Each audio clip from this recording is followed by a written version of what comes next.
Hello friends, welcome to learning sessions. And आज की इस वीडियो में हम बात करने वाले हैं फेडाई रूल्स के बारे में। And this is the part 2। तो ऑलरेडी फर्स्ट वीडियो में हमने फेडाई के 4 रूल्स के बारे में बात की थी। And in this video again we are going to talk about the another 4 rules of the FEDAI, जो कि बहुत ज्यादा इंपॉर्टेंट है from the CIB BFM point of view. So अगर आप फॉरेन एक्सचेंज के किसी एग्जाम की तैयारी करें तो definitely FEDAI rules are the one that you must be going through. And first part जो है वीडियो का, उसे जरूर गो थ्रू करना। उसका वीडियो का लिंक आपको वीडियो की डिस्क्रिप्शन मिल जाएगा, उसे जरूर गो थ्रू कर लेना। So let's jump into the video। And अगर आपने अभी तक हमारे चैनल को सब्सक्राइब नहीं किया है तो फटाफट से चैनल को सब्सक्राइब कर लीजिए and press the bell notification icon so that you get updated whenever we upload the new videos over there. So let's start the session over here. तो नेक्स्ट जो हमारा रूल है वो यहां पर है फॉरेन एक्सचेंज कॉन्ट्रैक्ट्स को लेकर के। तो जो भी आपके फॉरेन एक्सचेंज के कॉन्ट्रैक्ट होने चाहिए वो डेफिनेट अमाउंट के होने चाहिए, यानी कि जितने अमाउंट है स्पेसिफिक अमाउंट वहां पर मेंशन होना चाहिए।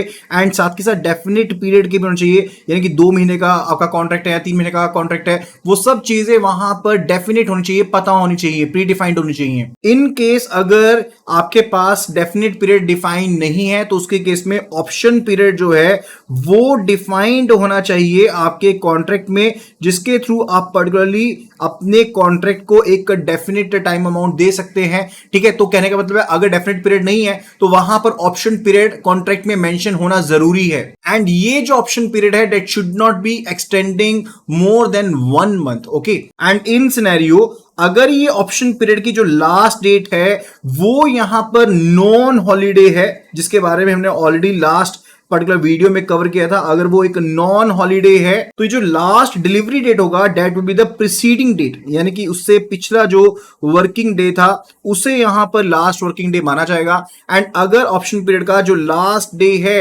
वो सडन हॉलीडे है तो उसके केस में जो लास्ट पर्टिकुलरली डे माना जाएगा आपके डिलीवरी पीरियड का that will be the next working day. So if it is not non holiday तो उसके केस में नेक्स्ट वर्किंग डे होगा। एंड अगर नॉन हॉलीडे है तो उसके केस में प्रीसीडिंग जो डे होगा that will be the last delivery day. And जहां कहीं भी ऑप्शन पीरियड ऑफ डिलीवरी की बात की जाएगी वहां पर first day and last day के बारे में पहले से ही डेफिनेशन देना जरूरी होगा।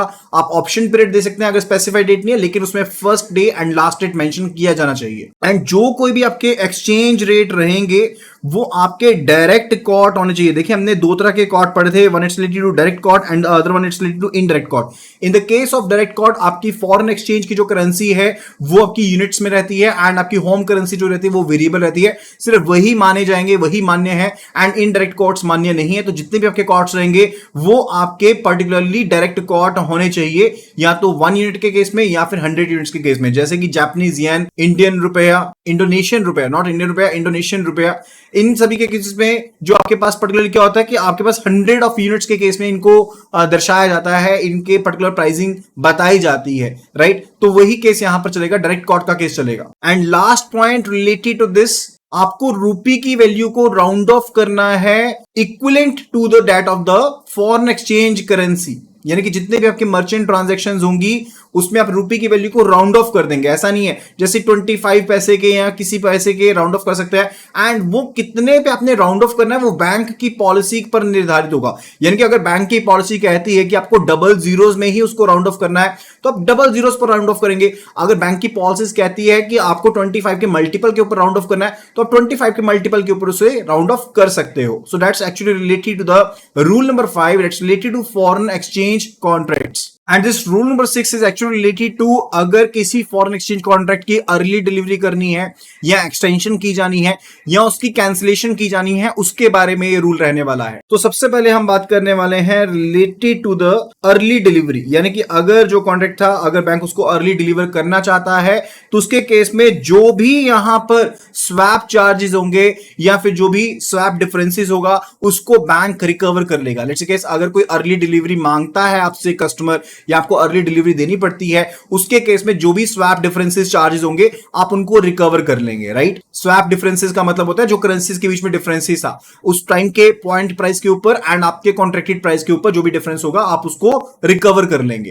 एंड इसी तरह से अगर हम एक्सटेंशन की बात करते हैं that is actually not possible. Not possible का मतलब है लेट्स से केस आपका कॉन्ट्रैक्ट 1 महीने का था, कस्टमर कहता है कि इसको एक महीना और बढ़ा दीजिए, ऐसा नहीं होगा। आप पहले कॉन्ट्रैक्ट को पहले कैंसिल करेंगे, उसके बाद नया एक कॉन्ट्रैक्ट साथ के साथ साइमल्टेनियसली रीबुक कर लेंगे at the current rate of the exchange, ठीक है, तो वो चीज पॉसिबल रहेगी। तो एक्सटेंशन एज सच तो पॉसिबल नहीं है, लेकिन आप पहले वाले को क्या कर देंगे, कैंसिल कर देंगे एंड नया वाला साथ के साथ क्या कर लेंगे, आप बुक कर लेंगे। That is actually possible, right. And third point जो यहां पर है, that's actually related to the cancellation. तो कॉन्ट्रैक्ट्स जो है उनको मैच्योरिटी से पहले कैंसिल किया जा सकता है। आपको जो भी डिफरेंस अमाउंट होगा वो पे करना पड़ेगा एंड आपका जो कॉन्ट्रैक्ट होगा वो कैंसिल किया जा सकेगा। Okay, and further it's related to कि अगर कोई मान लीजिए कॉन्ट्रैक्ट जो है वो मैच्योर हो जाता है, यानी कि मान लीजिए 1 महीने का कॉन्ट्रैक्ट था, 1 महीने का कॉन्ट्रैक्ट पूरा हो गया, डेट यहां पर ड्यू डेट आ गई है, लेकिन उसे पिक नहीं किया गया, उसे पिक नहीं किया। अगर कस्टमर की तरफ से कोई भी इंस्ट्रक्शंस नहीं है, लेट्स से केस कि इंस्ट्रक्शंस की अगर बात करते हैं कि अगर उसकी तरफ से पिक नहीं किया जाता, तो अगर मान लीजिए कस्टमर की तरफ से कोई भी इंस्ट्रक्शंस नहीं है, तो यहां पर थर्ड वर्किंग डे पर, after the third working day after the due date, जो बैंक है वो यहां पर उस कॉन्ट्रैक्ट को क्या कर देगा, कैंसिल कर देगा। अगर कस्टमर की तरफ से कोई भी इंस्ट्रक्शंस नहीं है, उस सिनेरियो में अगर आपका कॉन्ट्रैक्ट मैच्योर हो चुका है एंड उसे पिक नहीं किया गया है, तो बैंक मैच्योरिटी के यानी कि ड्यू डेट के 3 वर्किंग डेज के बाद कॉन्ट्रैक्ट को कैंसिल कर देगा, राइट। चलिए नेक्स्ट रूल पर चलते हैं, that is business through the intermediaries. यानी कि अगर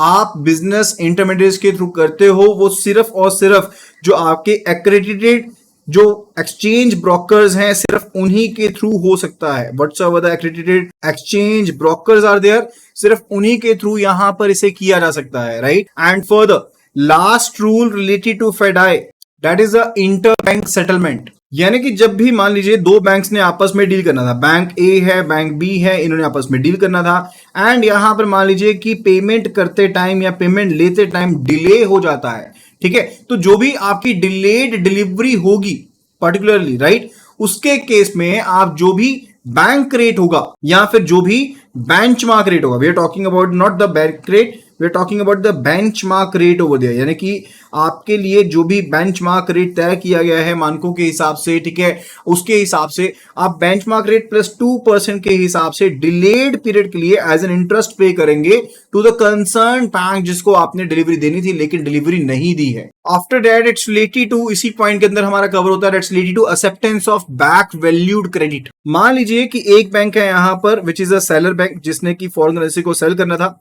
एंड बी बैंक है यहां पर which is a buyer bank जिसने फॉरेन करेंसी को यहां पर बाय करना था। एंड सेलर बैंक की तरफ से यहां पर डिले हुआ था एंड सेलर बैंक अब यहां पर विलिंग है कि वो अपने इस डिले को रेक्टिफाई करना चाहता है, यानी कि लेट पेमेंट को रेक्टिफाई करना चाहता है, यानी कि वो वैल्यू डेट बेसिस के ऊपर आपको एंट्री दे देना चाहता है। वैल्यू डेट का बेसिक मीनिंग होता है, जैसे मान लीजिए कि आपकी ट्रांजैक्शन जो थी वो होनी थी 13 तारीख को, 13 अप्रैल को हो रही थी, लेकिन आज की डेट में मान लीजिए डेट हो गई है 18 अप्रैल हो गई है, तो उसके केस में आपने क्या कहा कि सेलर बैंक कहता है कि हम आपको वैल्यू डेट 13 के हिसाब से ही आपको पेमेंट दे देंगे। तो अगर जो बायर है वो ऐसे फंड्स को ऐसी बैक डेट में या वैल्यू डेट में एक्सेप्ट करना चाहता है तो वो कर सकता है, लेकिन यहां पर कंडीशन ये है कि गैप जो है ना, यहां पर गैप जो है मैक्सिमम 2 वर्किंग डेज का हो सकता है। Gap can be maximum up to 2 working days, जिसमें यहां पर जो वैल्यू डेट के ऊपर एक्सेप्टेंस जो है वो बायर के द्वारा की जा सकती है, राइट। तो ड्यू डेट जो कॉन्ट्रैक्ट की थी अगर वो 13 अप्रैल है तो अगले 2 वर्किंग डेज के अंदर वैल्यू डेट जो सेटलमेंट है वो अगर की जा सकती है सेलर के द्वारा, अगर बायर उसके ऊपर मान जाता है, right. So that's related to the interbank settlement, right? So that was actually all about the FEDI rules. तो FEDI rules के फर्स्ट एंड सेकंड पार्ट में हमने रूल्स के बारे में ऑलरेडी समझा। आई होप कि आपको यहां पर सभी पॉइंट्स क्लियर हो गए होंगे।